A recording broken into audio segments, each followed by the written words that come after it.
Assalamualaikum warahmatullahi wabarakatuh. Ahlan wa sahlan ke kelas Ustaz Faizal. Apa khabar adik-adik? Ustaz harap adik-adik semua dalam keadaan sihat dan sejahtera. InsyaAllah pada hari ini kita akan pelajari satu lagi pelajaran baru dalam bahagian adab Pendidikan Islam tahun 4 unit ketiga yang bertajuk Jiran Sepakat Membawa Berkat. Di dalam buku teks adik-adik boleh lihat dan rujuk pada muka surat 170 sehingga 177. Nabi Muhammad sallallahu alaihi wasallam adalah manusia yang kita perlu contohi dalam kehidupan baginda berjiran. Apa yang baginda sallallahu alaihi wasallam telah lakukan? Antaranya adalah berbuat baik dengan jiran. Rasulullah sallallahu alaihi wasallam sentiasa berbuat baik dengan jiran dan tidak pernah menyakiti mereka walaupun jirannya itu seorang Yahudi. Nabi Muhammad juga peka dengan kebajikan jirannya. Apabila memasak makanan, baginda sallallahu alaihi wasallam sentiasa melebihkan makanan agar makanan ini dapat baginda sedekahkan ataupun hadiahkan kepada jiran-jirannya. Perkara ini eloklah kita amalkan apabila berlakunya musibah ataupun kematian kepada jiran-jiran kita. Rasulullah SAW juga melarang kita membiarkan jirannya berada dalam kelaparan manakala kita pula berada dalam kekenyangan. Sebab itu kita sentiasalah kena peka dengan kebajikan jiran tetangga kita. Rasulullah SAW suka menghargai jiran. Bagaimana Rasulullah SAW berpesan agar kita kerap memberikan hadiah kepada jiran dan mendahulukan jiran yang berdekatan. Jangan pula kita beri orang yang lebih jauh daripada kita, tapi orang sebelah rumah kita pun kita tak kenal nama mereka. Jangan macam ni. Jadi kalau boleh, baiklah dengan jiran tetangga, terutamanya mereka yang berada di sebelah rumah kita.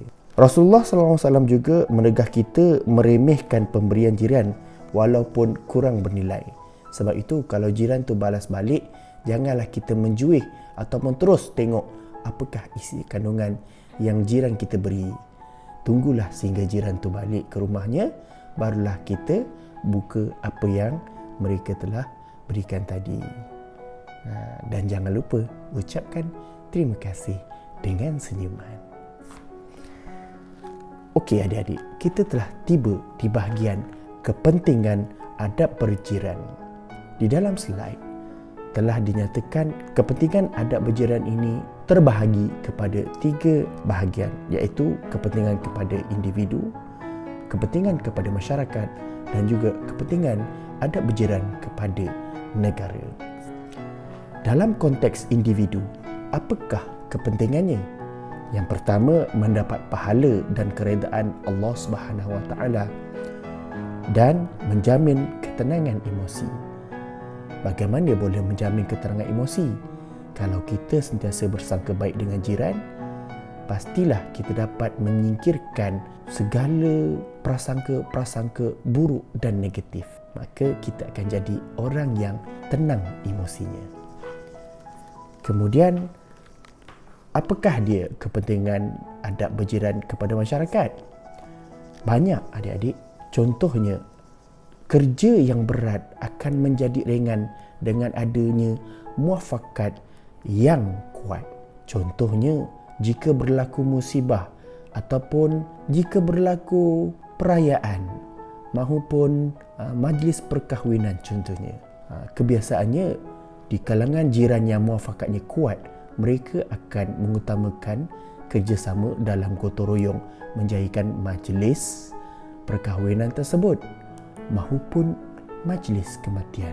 Di sini, apabila muafakat dapat dibentuk dengan jayanya, bantuan yang dihulurkan oleh jiran-jiran amat dihargai oleh mereka yang mengalami musibah ataupun kesusahan yang sedang melanda diri mereka. Yang kedua, hidup damai dan harmoni. Apabila kemufakatan dan kesepakatan ini telah dicapai, maka keamanan dan keharmonian dapat dirasai bersama. Yang ketiga, semua gejala negatif dapat kita singkirkan. Kerana dengan muafakat tadi, sesama jiran akan sentiasa menjaga kebajikan di antara mereka sendiri. Maka gejala-gejala yang negatif dapatlah disingkirkan. Banyak, contohnya kejadian pecah rumah, kejadian lumba haram ataupun pelakuan sumbang dan sebagainya. Ini dapat dibenteras dengan adanya jiran yang muafakat. Kemudian, memupuk silaturahim yang kuat. Sudah pastinya silaturahim ini amatlah digalakkan oleh Rasulullah sallallahu alaihi wasallam sesama orang Islam, apatah lagi sesama jiran. Sekarang, apakah dia kepentingan adab berjiran kepada negara? Ya, apabila sebuah negara itu mempunyai warganya yang sentiasa muafakat dalam segala hal, negara akan menjadi maju dan juga menarik kedatangan pelancong. Apabila keharmonian dan keamanan dapat dicapai, maka keadaan negara akan menjadi aman dan damai. Bila keadaan aman dan damai, pelancong pun akan berasa aman untuk datang melawat ke negara kita. Bayangkan kalau kejiranan kita tidak aman, bagaimana pelancong nak datang? Takut-takut sedang mereka berjalan-jalan dan bersia-sia, ada sahaja orang yang mahu merompak atau mencuri barang-barang mereka yang berharga. Itu tidak mengapa, barang boleh diganti. Bagaimana pula kalau ahli keluarga mereka yang tersayang, nyawa tidak dapat dijual beli.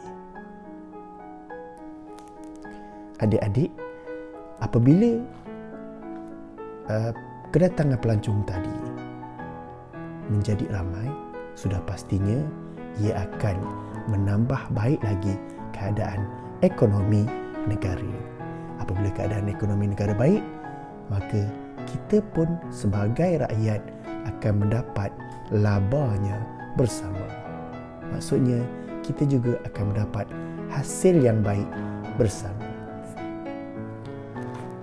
Alhamdulillah, adik-adik, kita sudah sampai di akhir rancangan ataupun di akhir pelajaran. InsyaAllah, sebentar lagi adik-adik akan menjawab soalan-soalan mudah daripada hasil pembelajaran kita tadi sebagai langkah pengukuhan PDPR ini. 3, 2, 1, go!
Alhamdulillah, adik-adik, kita sudah sampai di akhir rancangan.